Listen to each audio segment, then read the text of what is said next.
Matrix je systém, Neo. A ten systém je náš nepřítel. Když si uvnitř a rozhlédneš se, co vidíš? Obchodníky, učitele, právníky, dělníky. Tyhle lidi a jejich mozky chceme zachránit. Ale do té doby jsou všichni součástí systému a to z nich dělá naše nepřátelé. Hlavně si uvědom, že většina není na odpojení připraven. Mnozí z nich jsou tak naprosto na systému závislí, že budou ochotní ho bránit.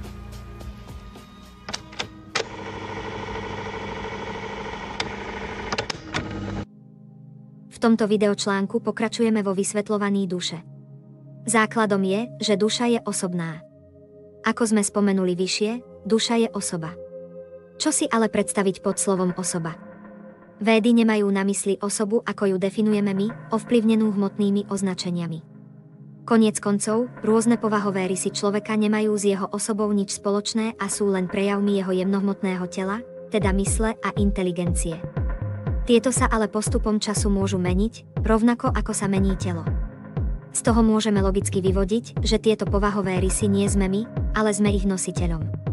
Naša vnútorná osoba, ktorá je svedkom toho, že má isté hmotné vlastnosti, sklony a charakter a napríklad o 20 rokov ich môže mať iné, je tá skutočná individualita, ktorá je nemenná, nemajúc žiadne hmotné označenia.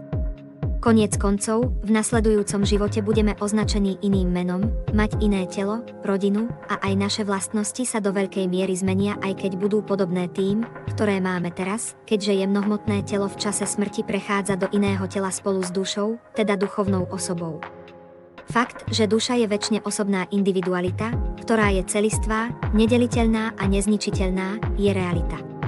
Špekulácie o tom, že sa duša môže nejakým spôsobom splynúť s tzv. Jednotou alebo celkom, sú teda nesprávne a v rozpore s védskými závermi. Toto sa snažia hlásať stúpenci védskej sekty Advaita, kam patria impersonalisti, budhisti, majavadíni a rôzne od nich odvodené variácie novodobých New Age ezoterikov. Boja sa zodpovednosti, ktorú so sebou ruka v ruke nesie individualita. Naivne si myslia, že keď sa zbavíme individuality a nebudeme už existovať ako jednotlivci, zbavíme sa zodpovednosti za všetko, čo sme spravili a robíme. Takáto možnosť, bohužiaľ pre nich, ale neexistuje. Falošné ego. Duša ako večná osoba má svoje prirodzené ego, ktoré značí, že je individualita. Na druhej strane, pejoratívne označenie toho, keď o niekom povieme, že má ego alebo veľké ego, označuje tzv. Falošné ego, v sanskrite známe ako ahankára. Tá znamená, že duša je pripútaná k svojej falošnej totožnosti. Stotožňuje sa s rôznymi označeniami, ktoré nepredstavujú jej skutočnú individualitu. Skúsim načrtnúť stručný zoznam takýchto vrstiev prilepených na duši, s ktorými sa stotožňuje, od tých najjemnejších až po najhrubšie.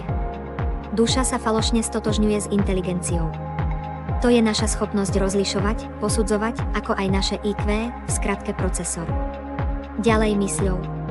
To sú naše preferencie toho, čo sa nám páči a nepáči, čo cítime, emočné stavy, od ktorých sa líšime a často nás ovládajú, to je náš softvér. Ďalej hrubým telom. To sa skladá z činných a poznávacích zmyslov a hmotných prvkov. To je hardware. Ďalej rodinou. Sem patrí naše naučené meno, rodinní príslušníci, ktorí sa poja s týmto telom a jeho génmi, rovnako aj majetok, osobné vlastníctvo a podobne. Patria tam veci ako spoločnosť a národnosť. Poňatia ako som Slovák, Angličan, Ind a tak ďalej. Tieto hmotné označenia nemajú s dušou nič spoločné. Na základe nich si vytvárame nepriateľov, politiku a tak ďalej. Zahrňuje to aj internet a rozmanité ideológie a všetky rôzne materiálne filozofie a izmy, od komunizmu až po pacifizmus. Všetko, s čím sa identifikujeme. Sú to ako vírusy. To zahrňuje aj pseudoduchovno. V tomto prípade sa zmetená duša sama považuje za celok, jednotu či dokonca Boha a expanduje svoj egoizmus na celý vesmír. Zaujímavý príklad stotožňovania duše si môžeme ukázať na nasledovnom príklade. My sme pre rodičov, napríklad pre našu matku, v prvom rade ich deti. Vnímajú našu totožnosť veľmi silno na hrubej hmotnej telesnej úrovni, a teda ako telo. Je to prirodzené, lebo nás vidia ako vedľajší produkt svojho tela. Z tohto dôvodu pre nich bude celý život nanajvýš dôležité, či sme najedení, vyspatí, či sami budeme mať deti a celkovo všetky veci, ktoré si odvodzujú od toho, že nás vnímajú prioritne ako telo. Keďže aj seba väčšinou vnímame ako telo. V čase dospievania a puberty sa človeku vyvíja viac myseľ so všetkým, čo k tomu patrí, a keďže doménou mysle je to, čo sa páči a nepáči, tak sa moja duša začína viac stotožňovať s jemnohmotnou mysľou. Páčia sa mi dievčatá, im sa páčia chlapci, s kamarátmi sa nám páči skateboarding, nepáči sa nám stáť v rade na obed a podobne. Na základe tohto páči a nepáči si vyberáme aj kamarátov, ktorí majú podobný vkus. Z tohto dôvodu si prestávame v tomto období rozumieť až tak s rodičmi, lebo nám nerozumejú a nevnímajú naše mentálne stotožňovanie sa tak ako naši kamaráti. Táto myseľ je ale premenlivá a keď sa po pár mesiacoch či rokoch zmení aj to, čo sa nám subjektívne páči. Tým sa vymenia postupne aj naši kamaráti. So zmenami hrubého tela sa takto mení aj naše jemné telo, myseľ. Neskôr, keď hormóny postupne ochladnú a viac sa zracionalizujeme, ideme, povedzme, na vysokú školu alebo do práce. Sme nútení byť menej mentálni či nestáli a viac racionálni. Duša sa začína viac stotožňovať s ešte jemnejším hmotným prvkom, inteligenciou.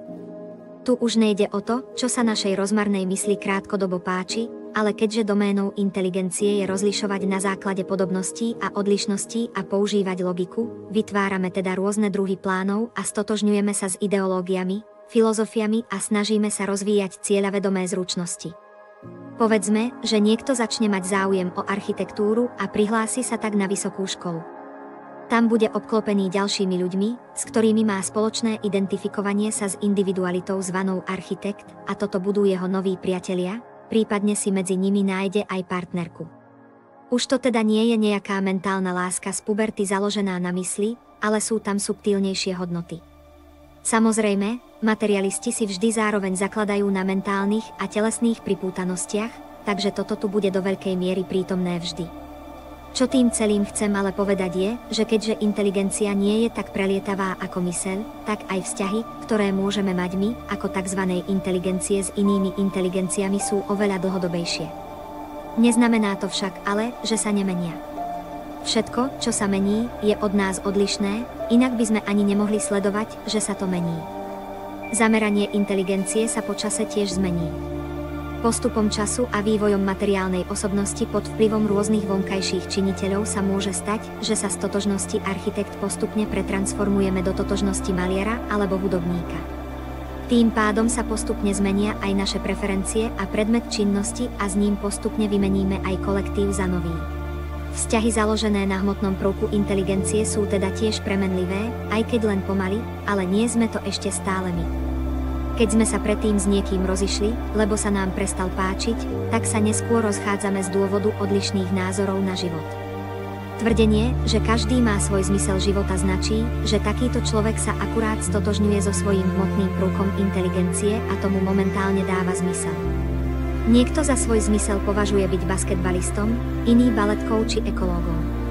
Toto ale nie sú skutočné totožnosti, skôr pominuteľné dezignácie vďaka hmotnej inteligencii. To, kým sme, a teda dušou, sa nemení, a teda jediné skutočne autentické a nepominuteľné vzťahy môžeme mať až vtedy, keď sa prestaneme stotožňovať s hmotnými prvkami, ktorými nie sme, teda menovite s telom, mysľou a inteligenciou. Pokiaľ vďaka duchovnému pokroku zrealizujeme, že sme duchovnej povahy a začneme podľa toho jednať, tak sa prirodzene obklopíme ľuďmi, ktorí si uvedomujú to isté. A keďže toto sa už nemení, vieme tieto vzťahy a spoluprácu čím ďalej tým viac len rozvíjať, bez ohľadu na nejaké externé hmotné označenia a situácie, ktoré sa skôr či neskôr vždy zmenia. Úzko s týmto fenoménom súvisí aj trvácnosť vzťahov medzi partnermi.